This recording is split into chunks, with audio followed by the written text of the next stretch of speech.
Violence has been a part of gaming since pretty much the beginning. Not every game features it, but it's not controversial to say that it's a core element of the medium. Fighting, shooting, and all sorts of combat span multiple genres, and are one of the primary ways to engage a player with a game. There are, however, some games that transcend simply having combat or violence within them. Some take stronger advantage of it to help portray what they are about or express their key feeling. I think one of the strongest examples to use as a baseline that fits this concept is Hotline Miami. Hotline Miami, which is now somehow a decade old, was a smash hit indie game that really broke through as the indie sphere was starting to form. I doubt that you're watching this video and have no idea as to what Hotline Miami is. The game was extremely influential and stands the test of time as one of the greats. Its ultra-violence and fast-paced combat complement the visuals and identity to create an intoxicating experience of rampage. I'm repeating some basic analysis of the game here, but the way Hotline Miami uses violence both in mechanics and theme is they draw the player into a haze, then provoke them about it. I'm not going to explain Hotline Miami and its depth. Other people have done this, and it's neither of the games that I want to focus on. I just wanted to highlight it as an introduction that most people will probably know. What I'd like to do is focus on two games that I've really enjoyed that play on this idea. Check this fucking clown out!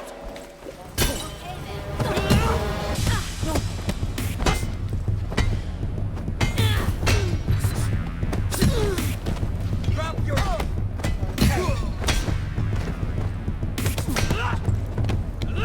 Oh man!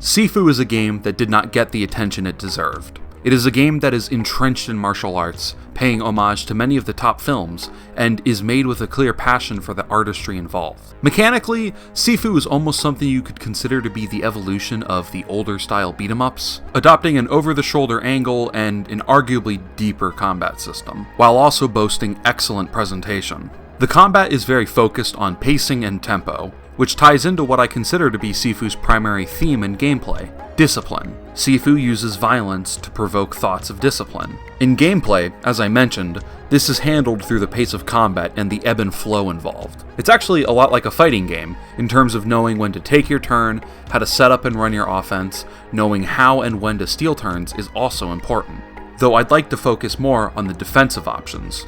Sifu offers some really versatile defense, the most important of which are blocks, deflects, and avoids. Blocking is the most standard of standard defense. Just hold the button and absorb a hit. This damages your posture and will sometimes inflict chip damage to your health bar.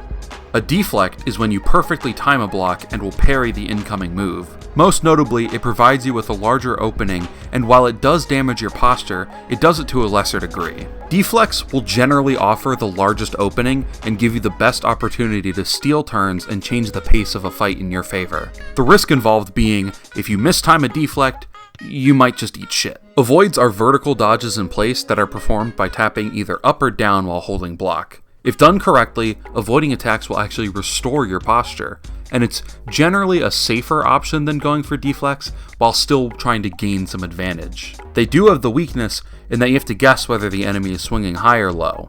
Every attack in the game can be handled by any of these options. This system of defense allows the player to reflect in their discipline in how it asks the player to manage the benefits and drawbacks of each option.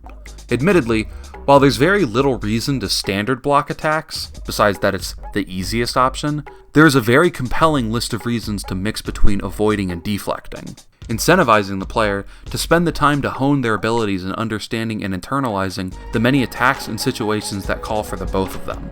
If you don't spend the time to get adapted to the system, you'll get bodied. On offense, you're also presented with a nice spread of options. Between your light and heavy attack, there are a lot of special moves that all present varying benefits. Certain things like leg sweeps are nice for taking an enemy out of the fight for a short period, allowing you to focus on their allies, or it lets you get a few extra hits in as a combo ender.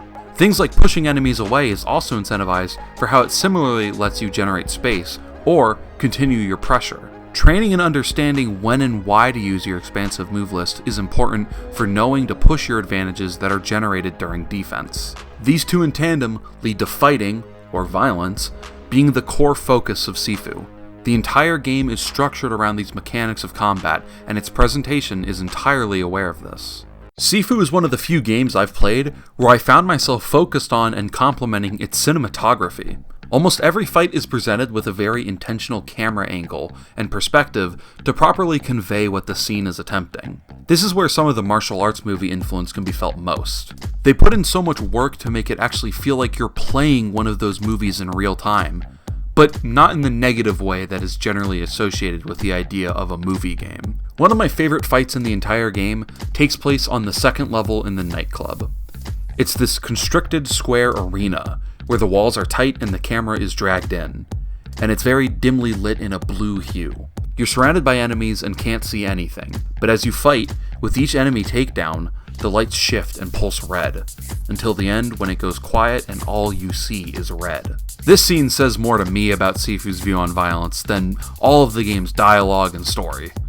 Spoiler alert, the story was, I think, just a revenge plot that says something about revenge being bad at the end. You're supposed to not kill the guys.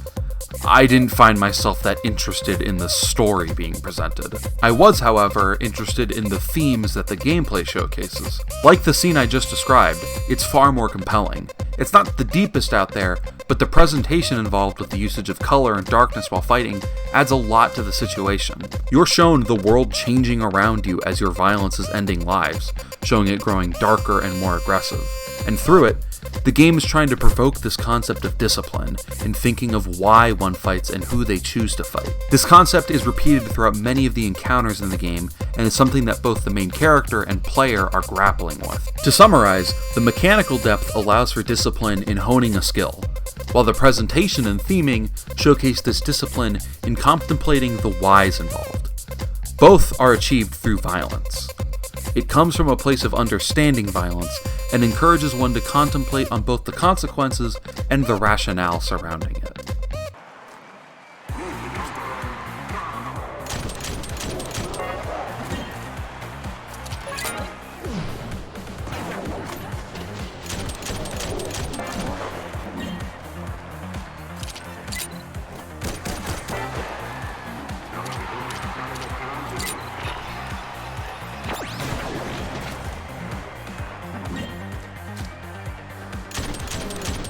Rollerdrome is the result of if you took Tony Hawk's Pro Skater and added guns. You perform tricks in an arena while killing all the competitors.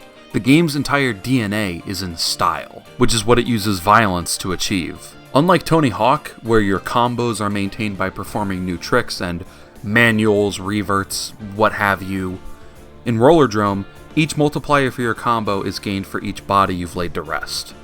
In between the murder and alongside it will be when you're performing all your favorite tricks, and there are systems in place to make sure that you want to be acting stylishly. For a start, the most blatant feature that is basically demanding you do the tricks is the fact that progress is score locked. You need to complete a certain number of challenges to progress onward.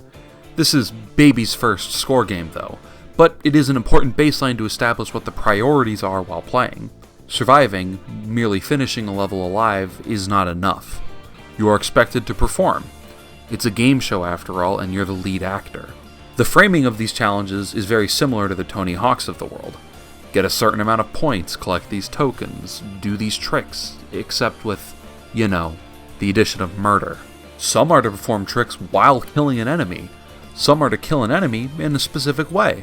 Another important element is that your guns have ammo, of course, but you can't reload them in any standard way. Your guns only regenerate bullets by dodging attacks, or, more practically, performing tricks, grinding rails, doing grabs, 360s, the whole gambit. You get the point by now, I'm sure. I've said it over and over.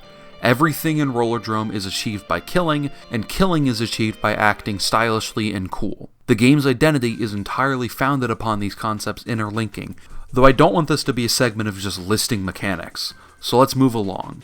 Eventually, the ways that the game facilitates this connection grows into becoming just the natural way you play.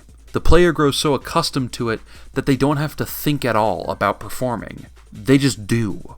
Given the way the game incentivizes you to also mix up what tricks you're doing and keep things fresh, you'll be running a mental checklist on what you've done and haven't already in a match, leading you to spend your focus more on the external factors of style than the moment-to-moment gameplay and buttons. It's designed so fluidly that even someone completely new to the concepts presented in the game, with time, will be able to act in the stylish way the game wants them to. The player understands their role as a performer and fits into the act thusly. I've stated that this is what the game expects, but sometimes other games will struggle with the dissonance between the game's expectations and the player's. In the case of Rollerdrome, there are no such issues, and the player will utilize their violence to portray all sorts of style and flashiness. This style is also, as I'm sure you've noticed by now, a big part of the game's presentation. The sounds are intense, the visuals are unique. These citing elements really blend well into the gameplay because of how they promote readability and understanding. There is a lot to keep track of in Rollerdrome, especially as you continue later into the game, with enemies shooting varying projectiles or having their own unique defenses to keep track of. You have to juggle so many mechanics on top of the stylish gameplay that I've spoken about that if it were hard to parse the information on screen due to subpar visuals or unclear sound cues, it would be extremely unfun. It also does this thing that I'll always love, where when you finish a level, everything just stops and focuses on the final guy falling, then cuts to a color with the low announcer detailing your victory. To summarize, Rollerdrome incorporates style into its violence in the ways the game expects and encourages the player to put on a spectacle while skating through the arena. This spectacle is founded upon murder and doing sick tricks while committing said murder. If either Sifu or Rollerdrome looked interesting, I do really recommend them. I think they are both caught a little under the radar around their launches. They both get my seal of approval. Thanks for watching, like and subscribe, see you around.